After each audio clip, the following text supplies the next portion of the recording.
Oh god.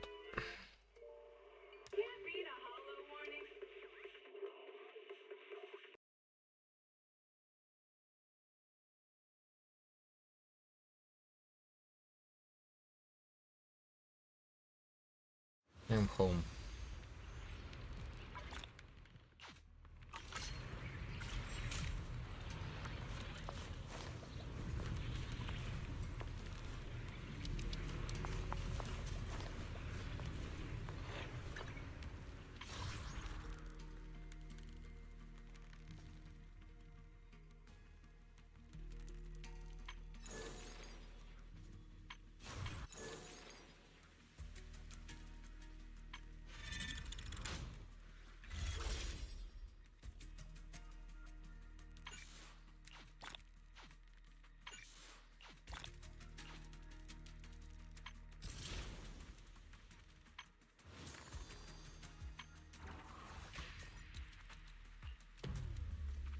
On days on hours.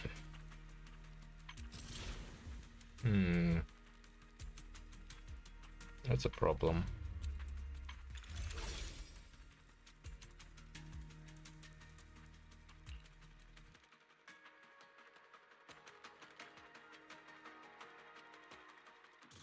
Let's see how her buttons work.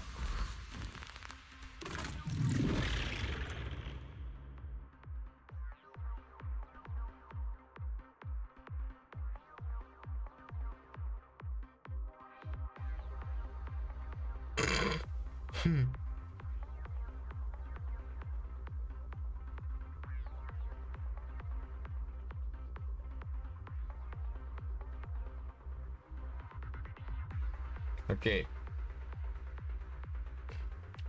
I really need to have a combo of EX punch. Punch, EX, punch, punch, EX. Or how?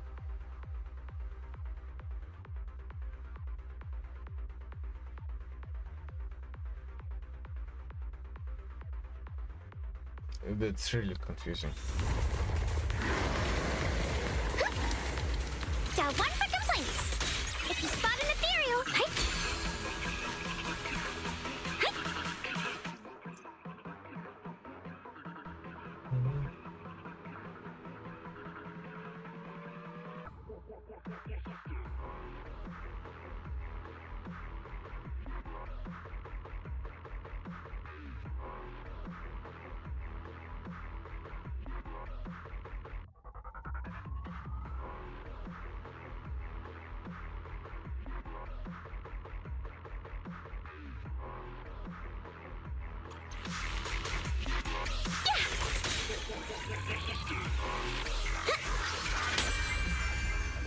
It's showtime!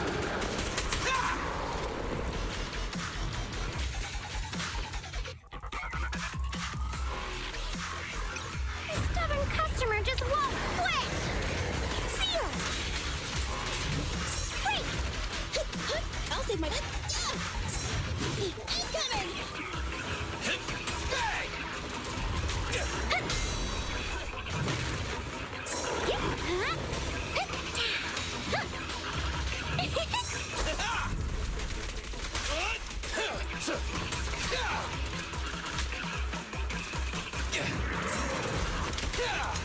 Not good! Sorry for the wait, dear. A complaint? Too late for that. What are you waiting for, to catch a bullet? Forward. Phone's ringing.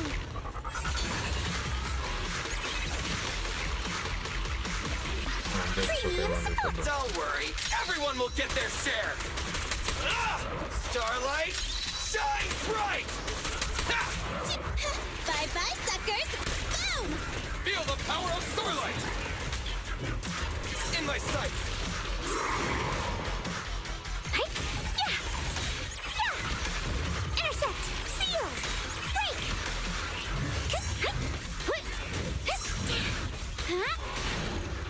I don't get it.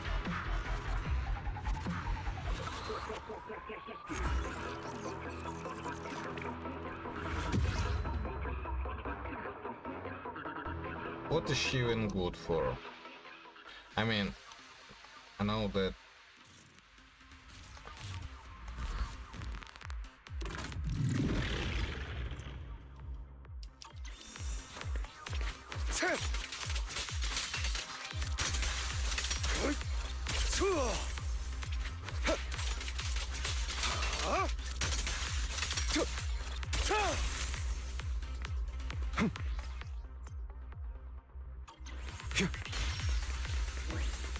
Allow me to reap your soul.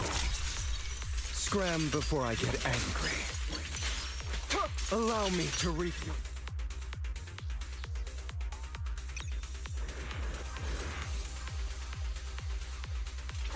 I'm not opposed to working with you. Time to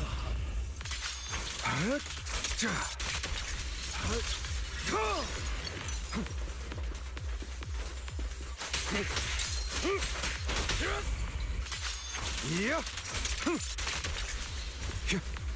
How would you prefer to die? I'll consider it.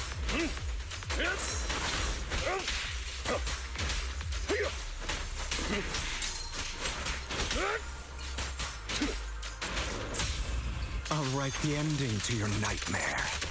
Prostrate yourself before the abyss.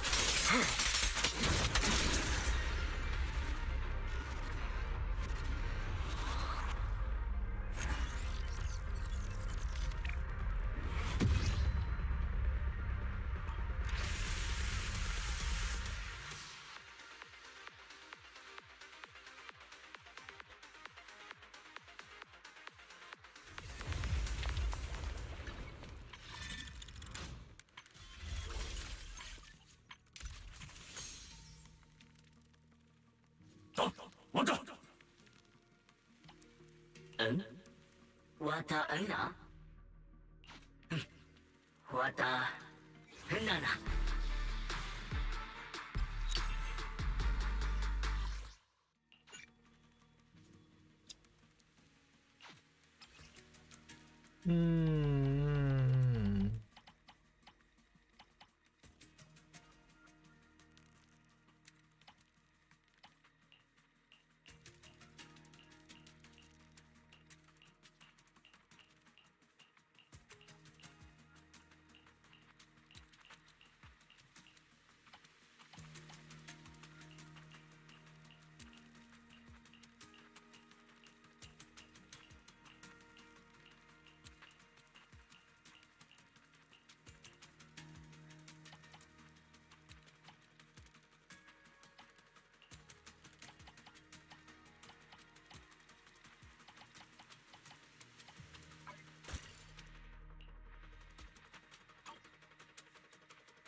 Nana. Yeah, the shining golden side. Let your inner spark ignite. Find a treasure, a growing bright. Reach out for it and take a flight. Lucky or not, at least you tried. Chin up in yourself, confined. No doubt, face on your side. You're chosen. So 65.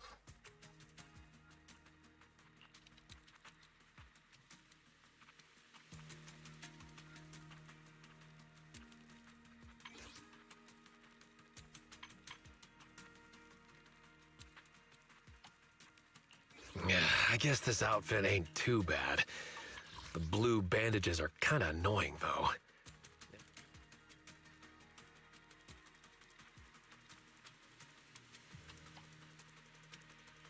I wonder how much he would cost.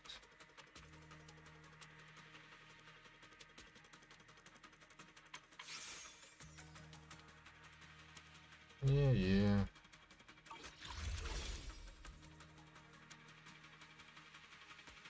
Okay, let's go for one temple.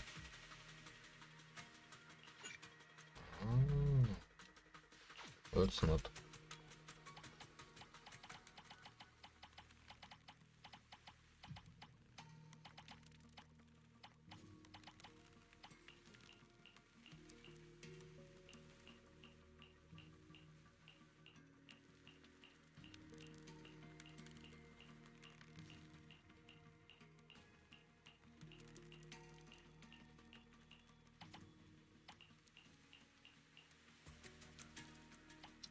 I can't select multiple fucking Genshin. Need to click everything. That's really fucking annoying.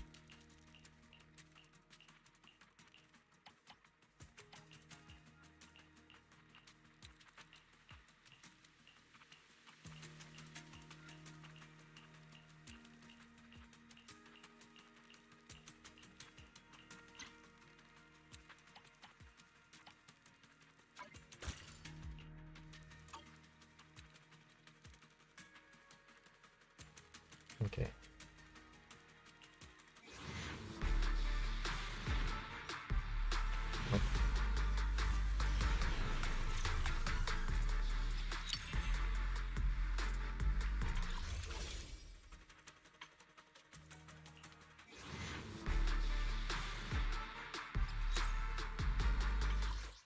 Give me more Manata's vengeance, please.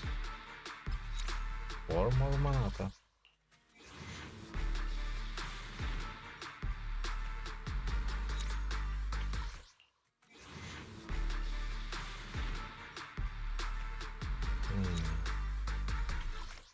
But I got nothing instead.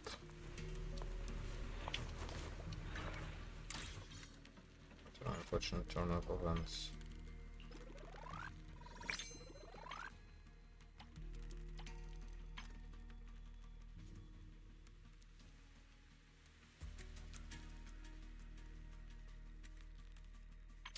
Just Saga.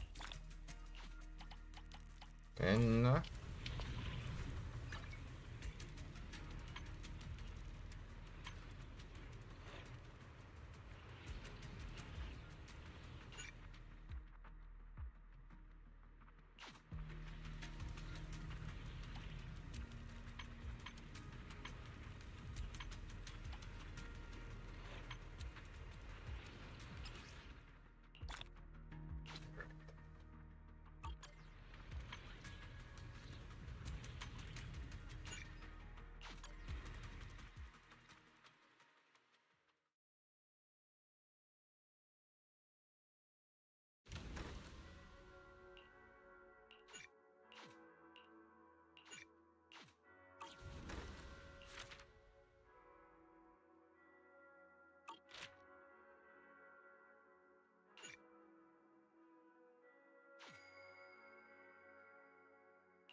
I don't want to do it.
Afternoon!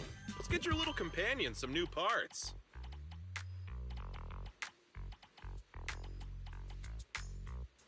Nana.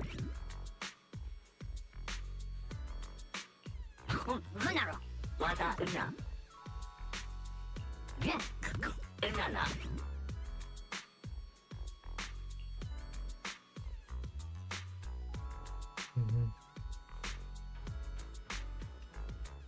Someone just asked me why I wear sunglasses indoors. Well, obviously because it's cool.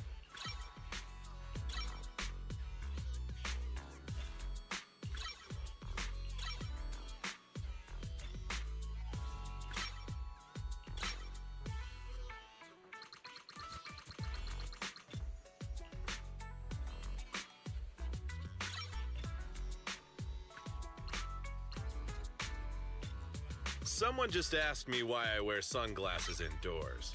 Well, obviously because it's cool.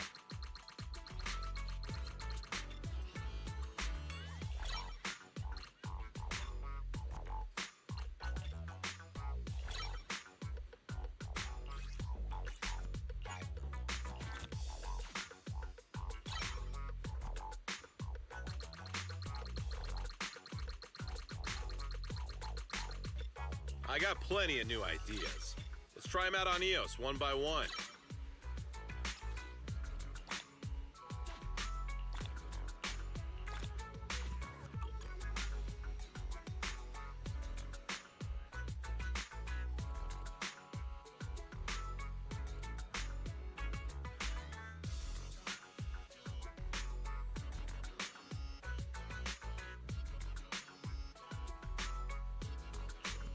Someone just asked me why I wear. Is that it?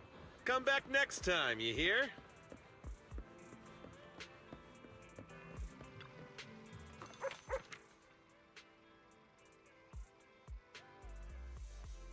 Cool. This still is a top new. Is the main news.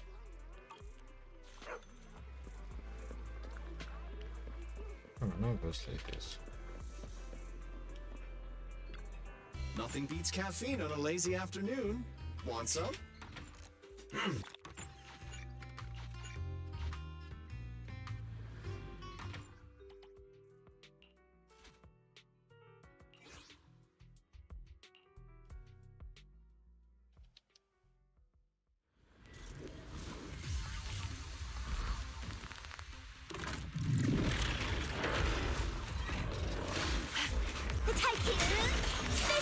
Foreshadow.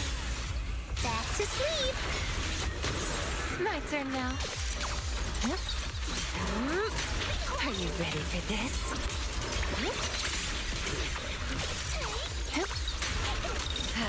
Don't worry, one swing will do. Yeah, here we go.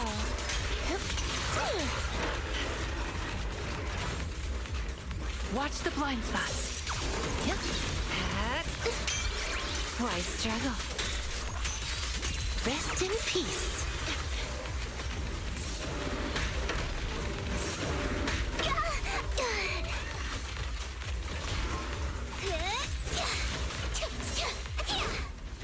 Leave it like a shadow.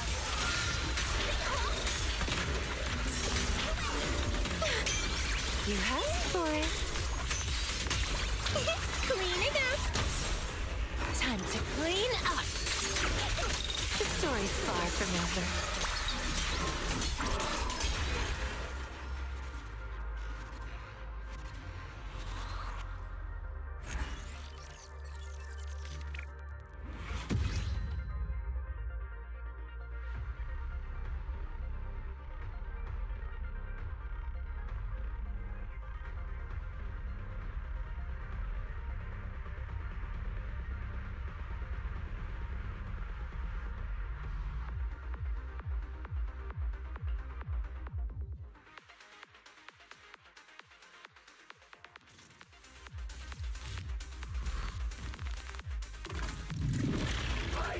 Find the unclaimed girl.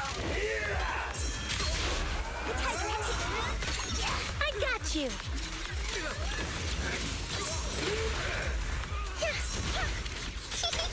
Wait incoming. Leave this part to me. Pretty cool, huh? As foreshadowed.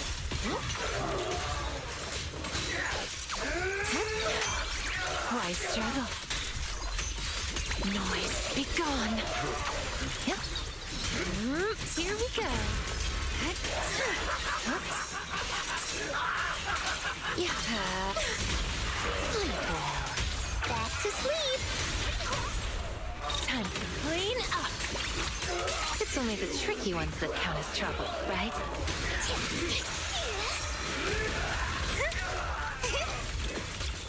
Reaper Shockwave! Wanna play a game? That's as far as you go. Rest in peace. Let's break the ice. Clean it up! Get behind me, Lucia. Now, little cuties, crush them!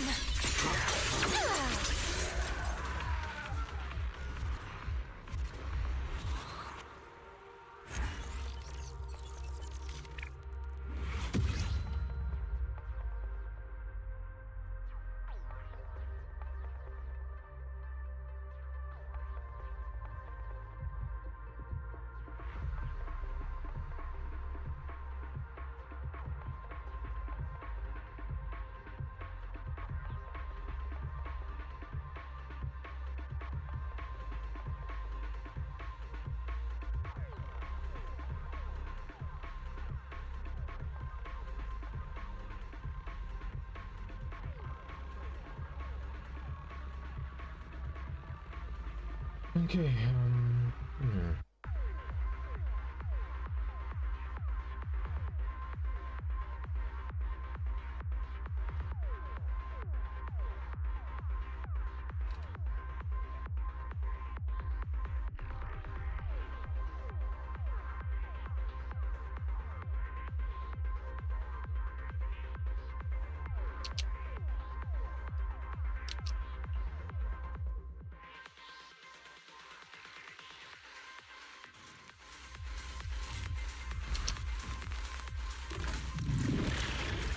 Be my guide!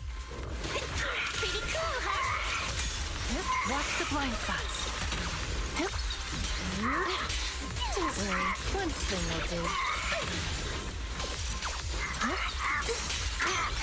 You asked for it. Noise, be gone.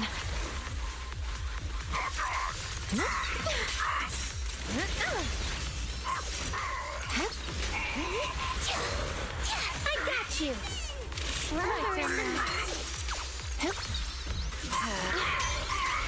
Rest in peace.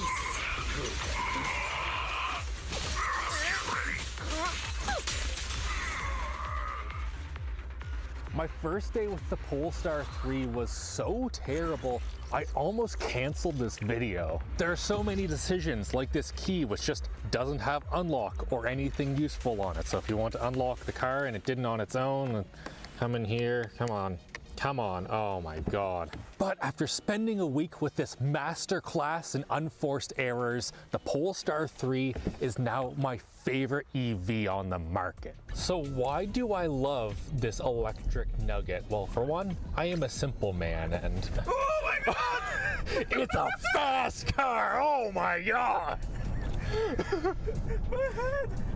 Like, it is hard to put into words just how brutal the acceleration of this thing is.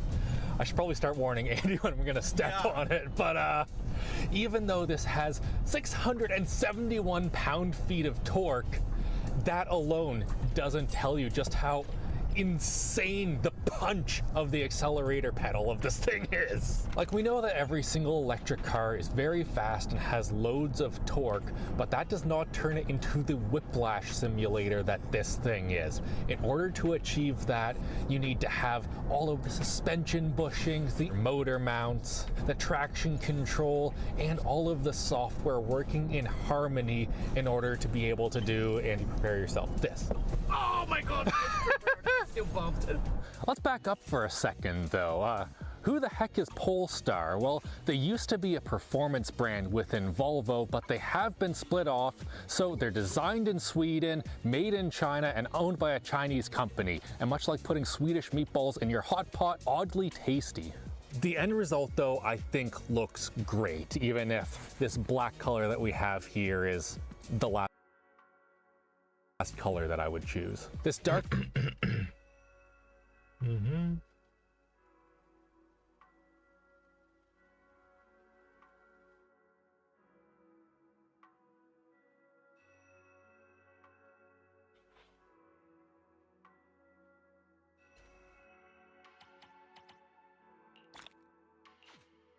Only 20. Mm-hmm. 90. Okay.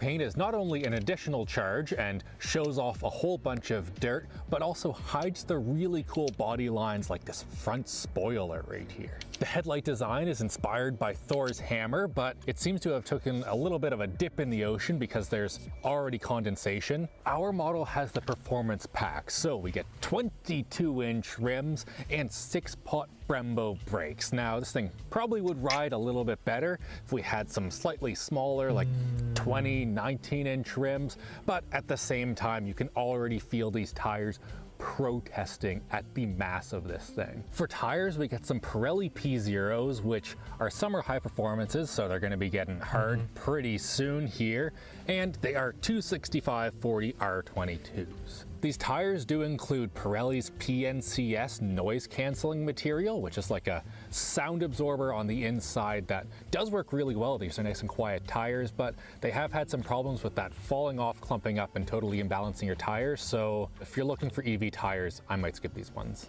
Normally side mirrors don't get me going too much, but the ones that Volvo and Polestar have are the best. They are frameless, so the whole thing moves around, auto dimming, and I just think they look great. Oh yeah, one thing that I forgot, this does have a frunk. I haven't used it because you need to release it like a hood. You can't just like approach and click it with your non-existent buttons on your key fob. In here, there is enough space for those sort of things that you just always leave in your car. Like we've got our tire repair kit here. You can throw a first aid kit in here or the charger. So it's not a whole waste. Back to the side, I think that the styling does look great. It's kind of like a raised wagon. This does have air suspension that can make it go up, but sadly they don't have the option to slam it. I would love that. To charge the massive 111 kilowatt hour battery, we have our charger right here, which can do up to 350 kilowatts of fast charging, which is absolutely fantastic if you actually can find a charger that'll go that fast near you. With it fully charged, you are treated to 449 kilometers of range with the performance pack, or a bit over 500 with the long range. Around the back, we have a sick looking LED tail light that also has condensation in it. To open the tailgate, you just give her a little kick. Very nice. And in here we can see a segue to our sponsor. With winter coming, the weather is going to be cold and wet, but with today's sponsor, Vessi, you don't have to be. They're well known for their footwear, like these Stormburst high tops that I have on. I'm sorry, Vessi, that they're so dirty, but I've actually been wearing them because they are very comfortable, offer excellent grip, and of course are waterproof. But Vessi doesn't just keep your feet nice and dry, but also your entire body with this coastal hoodie right here, keeping me nice and warm, even though it's 7 degrees outside right now and raining a bit. Their Black Friday sale is on now, so you can get 25% off site-wide and up to 55% off on select styles. Their shoes come with a 1-year warranty. They have 30-day free exchanges or returns if they don't fit. So head to Vessi.com right now to save before the sale ends on December 1st. In the trunk here, we do have quite a bit of space. Oh, Jesus Christ. I guess this outfit ain't too That's bad. actually not the first time it's done that to me. It kind of wants to kill you. Again, this is a very flawed vehicle. Okay, I'm actually curious now. If you accidentally trigger the thing, how hard does it hit you? Oh no, that would be fine. That could bonk you and you're not too concerned. But like I was saying, there's plenty of space in here, and I particularly like their little parcel area. So you can put this up here, something like that, and then put your bags down in here, which is great because when you floor it, if you don't have stuff in here, they will just fly all around. They also have these nice little hooks for your grocery bags right there. Ooh, she's stressing with my backpack. And also, if you have a tow hitch, you can deploy it from right here, but sadly we don't. We can lower it. Oh, does this finally give me the stance that I'm looking for? Hell yeah, there we go. Look at that, can't even get a shoe in. Hopping into the back seat, there is plenty of room for myself at 6 foot and even a very nice view through this massive panoramic roof. The rear passengers are also treated to some arse heat. You have climate controls right here, 2 USBs, and a very comfortable armrest in the center with a couple of cup holders. Hopping into the driver's seat, we have a bunch of very nice materials, but the nicest of them all is the sound system, and I cannot wait to listen to it again. In here we have the 25 speaker, 1610 watt sound system from Bowers & Wilkins, and this thing is so good that the last time I listened to one of these B&W sound systems, I went on a years-long journey upgrading the sound system on my Golf to be more like this because it just sounds so incredibly good. Oh my God. You also have a whole bunch of different options for how you want it to sound. They have Abbey Road sound profiles that can make it either very spacious or incredibly accurate. And oh my God, is it ever fantastic. But before I can 100% claim that it is fantastic, I need to play the audiophile's favorite song. Yep, the mic also says it is really, really good. It starts rolling off at 30 hertz in the bass region, but it still has plenty of energy at 20 hertz, and besides some kind of wibbly wobbly stuff that's probably just because of the size of the cabin, it's awesome. Back to the interior, I really like it in here.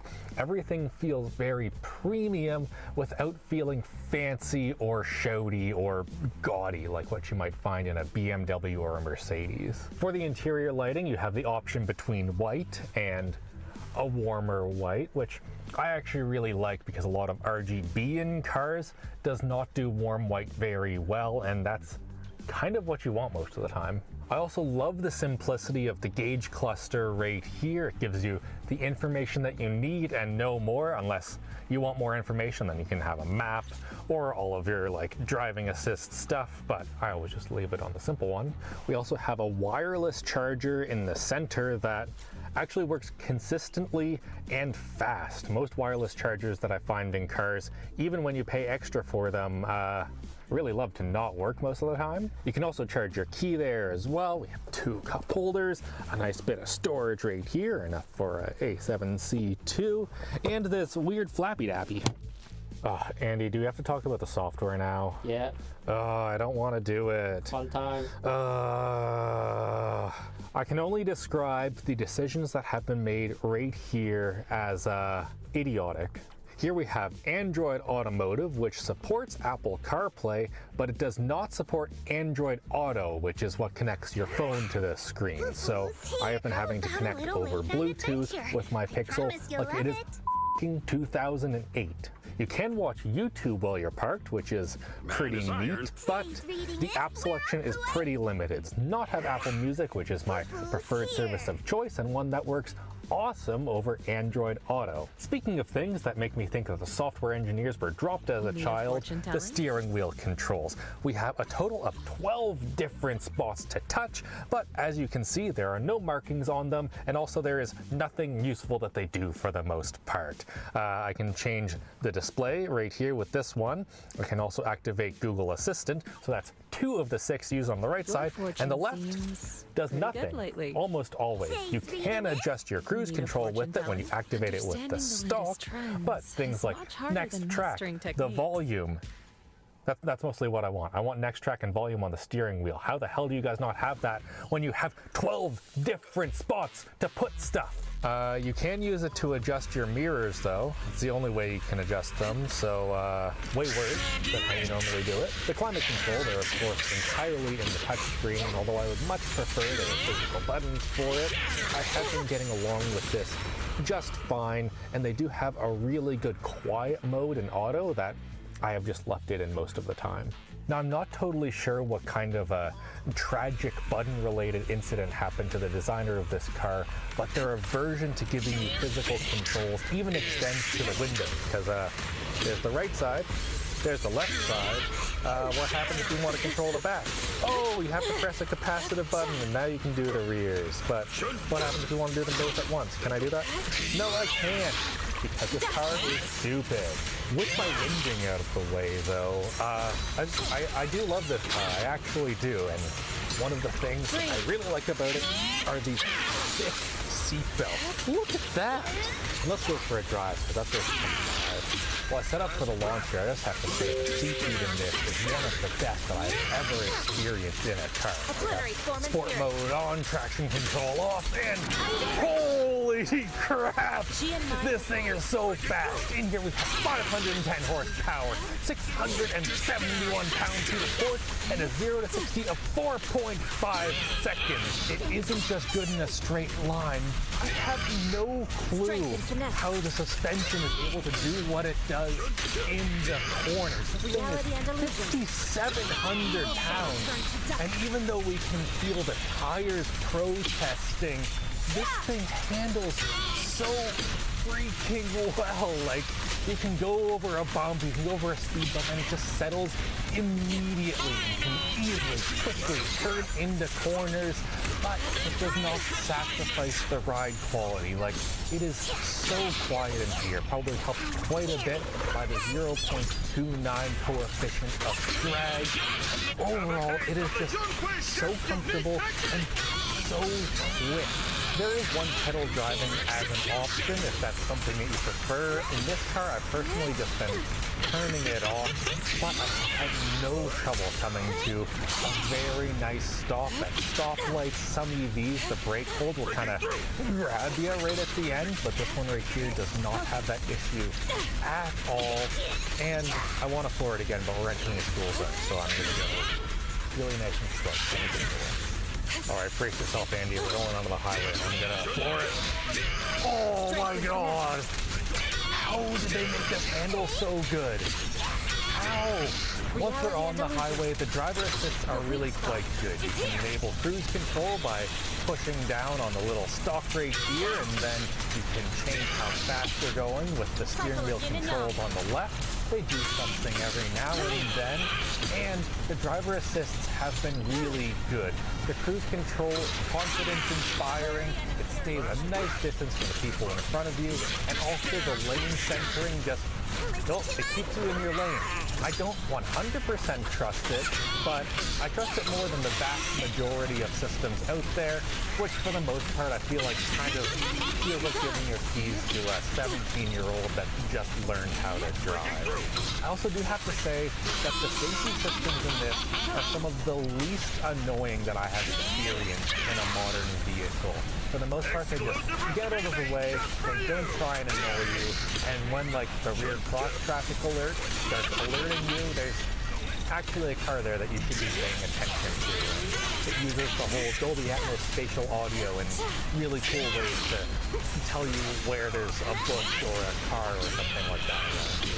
I know I've already said this, but like while we're on the highway here, it is just so nice and quiet in here, and with that absolutely banging sound system, it is just such a pleasant spot to be for a longer drive, as long as you have the range to get where you need to go. Another thing that is great is the backup camera. It's well, at least I did everything I needed to do. I probably could have put on more.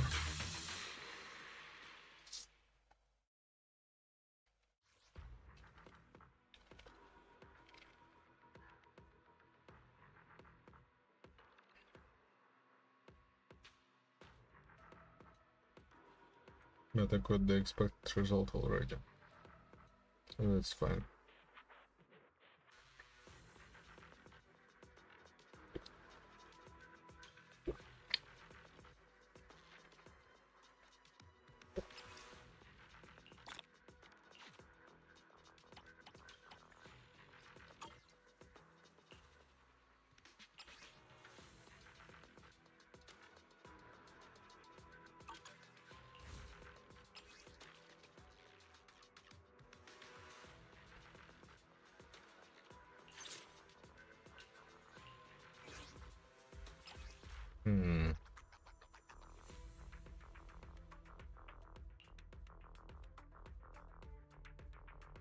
Except maybe.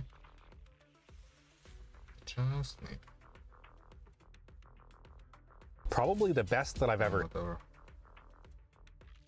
I made a Pokemon Family Feud for Thanksgiving and got my friends to try and guess what the audience said for answers. I'm very excited to be here. Yeah! Pokemon Family Feud, everybody. Time to play Feud. This is an example. Name a Pokemon that is blue. I surveyed the audience. Top answer, worth 8 points. All the way down to the 8th most said answer. Team Kush Crow versus Team Locklicious. Wait, that's your favorite Pokemon sketch. Arcalicious is not my favorite Pokemon. No, I'm talking about Vaporeon. Remember, it can learn Soak. Give me Sketch, give me Delicious Peter. I'm the Highwayman. Sorry, Highwayman and Buzz and Brad as your buzzer names are. I'm the Highwayman. I'll unlock the buzzer after I finish reading the question. Your question here is, name a Pokemon you'd happily eat. Highwayman, you're in first. Oh my god, I thought you were gonna say like go or something. Damn it. Learning quickly. I'm gonna say Applin. I'll let you guys also know here. Evolutionary stages all would count in one box. So like, let's say Applin's on here. Appleton and Flapple would all count in the same spot. They wouldn't be on here 3 times. Applin is on the board, but it's not the #1 answer, which means, Peter, you still get a shot to try and get an answer higher than Appleton. Alcremie. Alcremie. What? If Alcremie is on here and higher up than Appleton, you will get to choose to pass or play. Alcremie is the #2 answer on the board. Nice. Good This job. is number 7. 7 points, all right?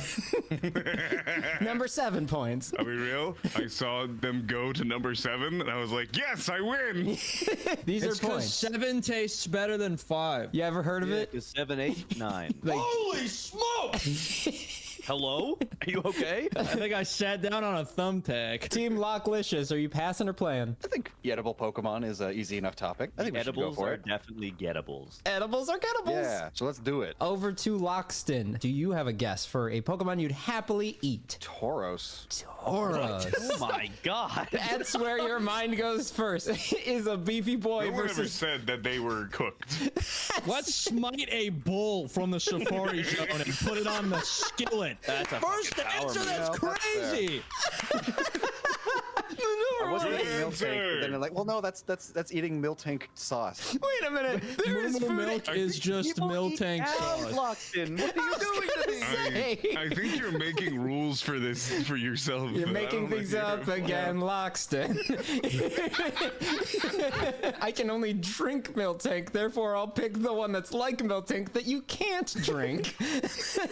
I mean, How many of us just woke up? 3? Funny enough what you said, Kush. 3 is actually how many points Tauros is worth. It is on the board. No. Nice! It was on there! I We did. gave him crap! I took the top 8 answers. I didn't say everybody just thought smoothly. Bread So who really knows? is better than Key. What are you saying? I don't know what that means. What are you saying? What do you mean? You can't just say bread's better than key and expect me to know what it means! Back over to Peter. Peter, what's another Pokemon you would happily eat? Gotta be Slurpuff. Oh, Slurpuff, my least favorite thing in existence. It's your favorite. Like, it is food. That's fair. It's just disgusting. My mouth is watering. I will say I am actively not one of the people that would put Slurpuff on this board. That is going to be Locklicious' first strike. Slurpuff is not in the top.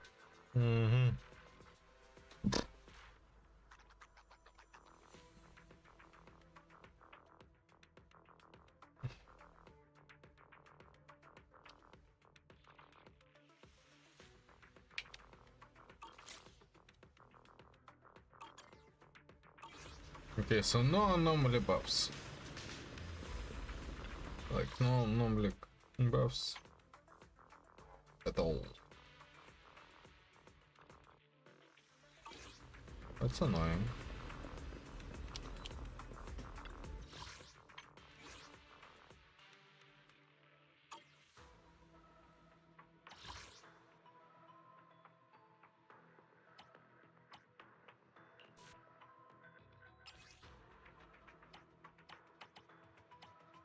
$30.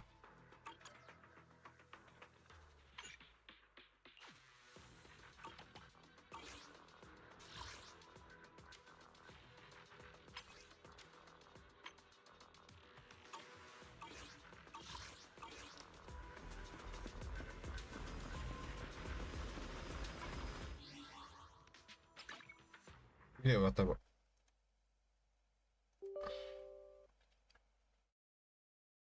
Eight answers.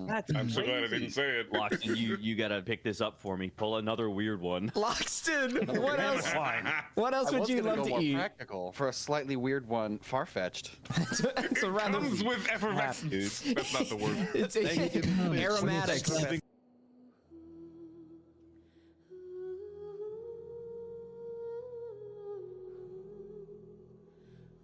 Missing voice is happening again. So in Zenless 2.4, there will be missing voice lines for English, Japanese, and Korean dubs. The characters affected are Shunguang, Dylan, and some NPC. There are possibly two reasons behind this. First, the rising political tension between China and Japan. But if that's the case, then why are all three languages affected? So the second reason sounds more logical. The devs added extra lines or made last-minute changes. That's why only Chinese has no missing voice lines, because they can record quickly. But for other languages, it becomes a problem. Missing voice is happening again. So in Zenless 2.4, there will be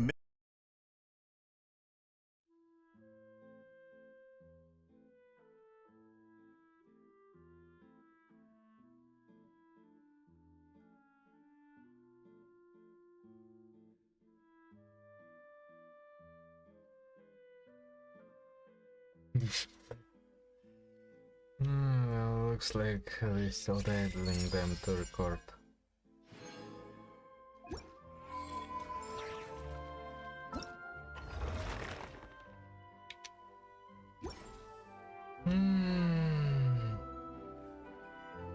Yo, this animator is only 16 years old. You wouldn't believe it at first from looking at his art, but once I play this animation, you'll see that he actually does all his animations at a pro level. And believe it or not,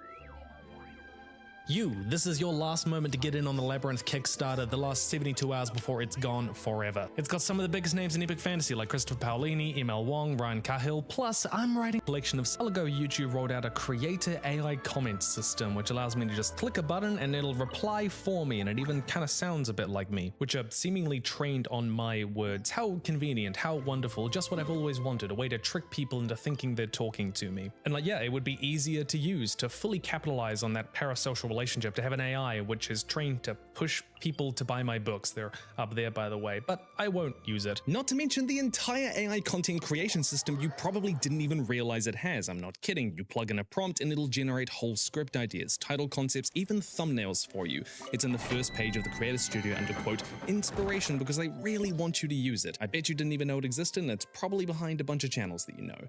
I won't be using that either. What the fuck is this piece of shit? At the same time, YouTube itself is laboring under the growing strain of AI-generated content, AI thumbnails, AI scripts, AI voiceovers, AI upload schedules, whole AI channels. Some of them you might not even realize are AI. You've probably watched a video over the last while without knowing what it is. Not because they're good, but because they're good enough, and because they're incredibly difficult to weed out. And if people don't care to, then companies won't either. I am morbidly fascinated by people who use AI to write fiction, and I came across this one comment in a community of people who do use it, which genuinely baffled me. Reading, in the past, writers have mixed plot and prose in their minds because to get to the plot, there was no choice but to write prose. But with AI, we can separate plot and prose. Plot is the message and prose is the medium. Plot is 10 times more important than prose, yet without AI, writing prose took 90% of the time. Prose here being like the actual choice of words and writing out the sentences itself. I've never spoken to a writer who views writing prose as like an obstacle to getting to the story, an obstacle to getting to the plot. And of course, every writer I know has a million ideas for the plot of books that they could write. But I can see why using AI would be easier in a weird sense. Not a few months back, a company launched with the pitch of being the Netflix of AI, and I actually joined the community to see like what they were doing and how it worked, because I subject myself to that. And basically, they trained an AI on, I think, Family Guy and Rick and Morty and Bob's Burgers, all these animated shows with kind of a similar look to them in a sense, and they can generate entire scenes now. You can put in your prompt and what is the setting and the characters, who they are, you know, including real people like Obama and Eminem, and then you say if they have props or not, then you describe the action and kind of what they say, and then it just does it. Let's dance, baby. They then give it some feedback, it changes. But the funniest thing to me is that in their system, in their Discord, there is a button when you generate one of these scenes which allows you to get AI feedback or to AI crazify it and make it even weirder and different? You need discipline, a button called Terminate. The human touch? Let me tell you, discipline enhances results. So you've already got a system here where AI can generate a scene and then give itself feedback and then modify itself based on its own feedback. To be clear, it's not any good. The jokes are never funny and it looks awful, but thousands of people are doing this and seemingly having a lot of fun doing so. To me, it's not all that different to people who are using the AI writing software to, you know, generate whole chapters of their book, and then they go in and they give some suggestions and they edit it and then they let the AI rework it based on their feedback. And all of these people seem to be getting a real creative kick out of it in their own way. And so you might look at that and you might put aside all the other issues with AI software and you might just shrug and go, okay, fine, whatever, let them do it. The pitch of AI with all of these things in creative spaces is that you only have to do the little part of the process that you want to do, and then AI will take care of the rest of it. And like, I get the raw emotional appeal of that. I love creating board games, big, complicated, creative board games. These are big projects which involve a lot of maths and art and 3D sculpting and dozens of skills which I may not necessarily have, and so I can see why people look at AI and think that it lets them do all of this without all of the help and the money that they might otherwise need. Putting aside all the other issues, it sounds fantastic on paper, but my question is, where do people who love this technology think that this is going to end up? Do they think that we're going to end up with this perfect meritocracy of the best art created by the best people, you know, the best ideas, because everyone has the same tools? This seems to be what people think, but I find it quite short-sighted, because if you have the technology to generate scripts and entire books and podcasts and anime with a prompt, and then for the machine to give itself feedback and then modify itself based on that feedback, then soon we will not need prompters either. We may not even need visionaries, you know, people to edit it, to bring ideas to it in the first place. And do you think Disney and Netflix and Amazon are just going to sit around while their competitors dominate every industry they can? No, of course not. And they're already training their own AIs on their own IP, which are going to be more advanced than stuff which the average person will ever be able to make on their own. The AI production pipeline, which is already being applied to YouTube, will be applied to other creative industries where these companies can, to flood every industry with not only AI slop, but also popular, quote, well-made AI-generated content, which you may not even know is AI-generated content. In fact, it's already happening. Here's Inception AI, whose whole idea is to create AI people and influencers and get them to host podcasts, to produce over 3,000 episodes a week, producing every episode for $1 or less. And in a recent interview, Mark Zuckerberg pointed out how LLMs are now being trained by connecting them to objective metrics like CTR, click-through rate, to perfectly determine the best way to advertise a product and to change the advertisement when they find a better way to advertise the product. And that same technology can be easily applied to generated media like podcasts or books or television, anything that you can imagine. Media which is measured by things like time that you've spent listening to it, or pages read, or watch time, and may even be edited once it realizes that certain versions of it perform better and keep you listening for longer. And you might say, well, streaming services basically already do that. YouTube is already very algorithmically driven. You know, the videos which do maintain the most watch time are the ones which get pushed to other people. Netflix cancels things immediately as soon as they don't have the perfect number on a spreadsheet. It's already very numbers driven, but my question to you is, do you want more of that? Do you want that to be the fundamental basis on which so much of media is produced and consumed? Is that the utopian vision for art and media you have in your mind, endlessly generated for maximum consumption, where you are a passive consumer rather than a creator? AI isn't at the point of being able to automate the entire artistic process yet, and there may be some things which AI is never able to fully automate, like board games, which don't just have like one finished audio or visual, but are kind of very complicated products which need to be built and designed and shipped. Or maybe the numbers will turn out that AI is just never able to fully compete with human-made art. I don't know. But the end game of AI in the creative spaces is not that everyone is empowered to create everything they could dream up and share it with the world. It's that the artist is largely irrelevant in the production of widely consumed art. You might be able to produce that book or that podcast or that board game you've always wanted to design, but will you be able to reach anyone with it? How will we wade through the ocean of good enough or even popular and indistinguishable AI-generated content which has diminishing human involvement? And should people have to? Why would we want that? We currently have a world where more people than ever are creating art and making a living doing so, and yes, it's hard to distinguish yourself in that vast ocean, but it is an endless sea of human expression, not machines. If I am to drown, I want to drown in the dreams of others. Until we can control what the AI generates, I'm not convinced it's going to let more more people create more than ever, it's just going to mean more stuff is out there than ever, and less of it is human expression. It's easy to think of this purely as a consumer. Wow, more books and shows and podcasts for me to consume, but we already live in a world where there is more art than any of us could ever possibly engage with in a lifetime, especially because more people are making more art than ever, and I think that's great, but all of that is art made by people, the good stuff and the bad stuff too. The idea that, wow, I can have just endless content which is perfectly catered to make me watch as long as possible is just the human brain taking the easiest dopamine hit possibly it can. AI can basically mean anything these days, especially because companies use it as like a buzzword, but it's not just, you know, clicking a button, putting in a simple prompt and generating an image. There are a lot of different ways that AI manifests, big and small, and I've spoken to people in the creative industries who have talked me through the limited ways that AI can actually augment the creative process as a tool. But you put all of these trends together and we're creating a world where not only people retreat more and more from the actual creation of a thing itself and become more the ideas guy who just plugs it into a machine, but a smaller and smaller percentage of the art we actually engage with is the expression of another human person, which is a bad thing for society and for people specifically. And it's almost funny because like nobody is arguing about revolutionary AI technology being bad in medical research where it's helping us identify cancer cells, and apparently it's going to be able to do our taxes by 2028. You can send your taxes to an AI and it'll sort it out all. It's such an American statement. Yeah, but you know, people already do their taxes, so that there's... Today on ZZZ Made Easy, we're simplifying the kit of Dylan. If you want a more in-depth breakdown, check out my full How to Play Dylan guide. Dylan is an S-rank physical stun agent. From her core passive, Dylan converts crit rate into impact when she has more than 50%. You're going to want to focus on crit rate first before you hit 100%. Now for her resource bar, Dylan accumulates positive review very slowly in combat. She can hold 120 points and starts with 60 PR each battle. Instead of waiting around, Dylan gains 7.5 positive review when using her EX specials.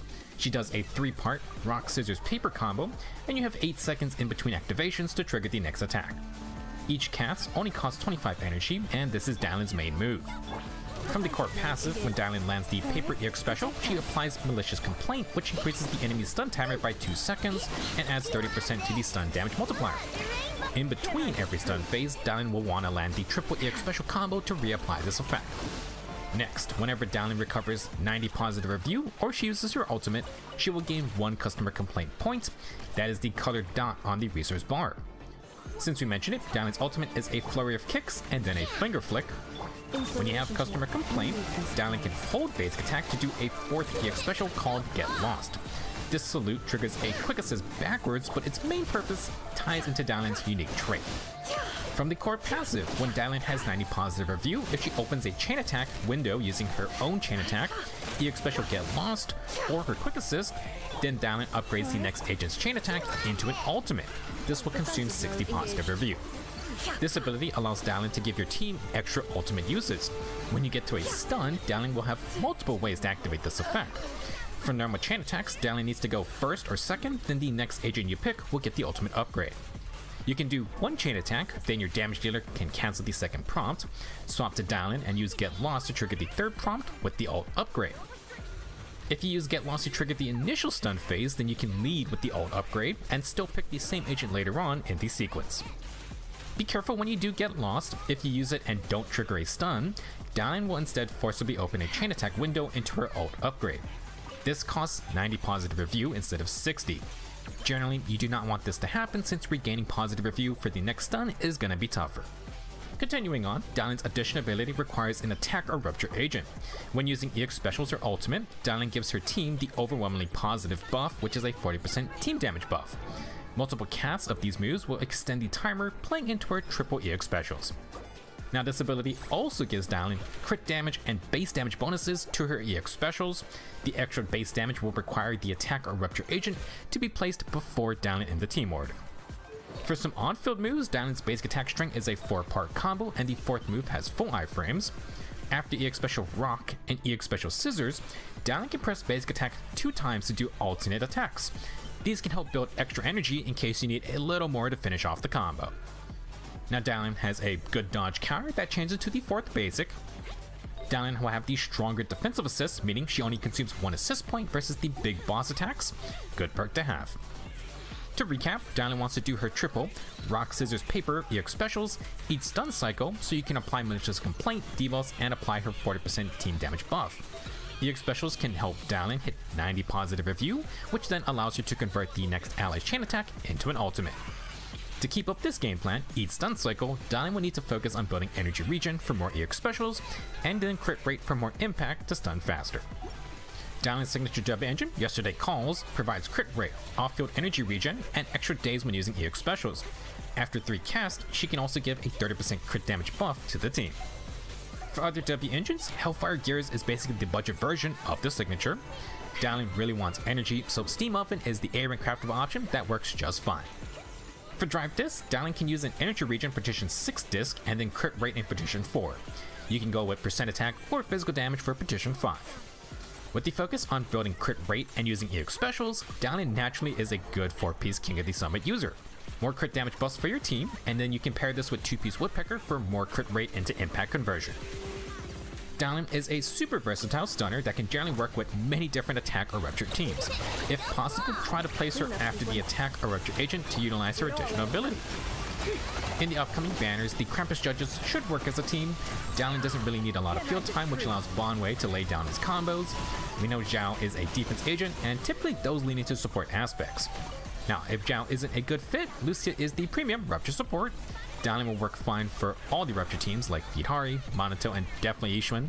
Yixuan already has 2 ultimates, so Dalian can hook her up with a 3rd one. Now for the attack teams, Evelyn focuses on chain attacks and ultimates so Dalian can replace Lighter if you don't have him. Seed has a gigantic ult damage multiplier. Dalian and Orphe both don't need a lot of field time, so they're a fine general duo for double DPS comps. For double stunners, Jufufu refunds decibels on ultimate casts. Combine this with Hugo's totalized mechanic for a very interesting team. While she's meant for more quick swapping burst stunning, Dalian can do on-field duties if needed. She can be used with Judyuin or Hagmasa, and as a physical agent, Dalian can activate the additional abilities for Korn, Billy, or Nekomata. In conclusion, Dalian is a great journalist stunner. Her team buffs and extra ultimate benefit pretty much everyone, and she doesn't need a ton of time to do her EX specials. You just need to be wary of building positive reviews back up to 90 points in between stuns. Gotta keep the customers happy.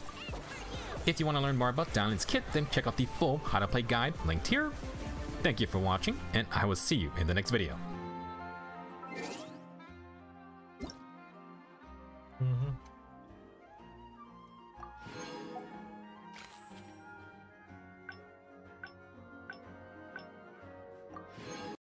Let's contribute for the stream. Good luck.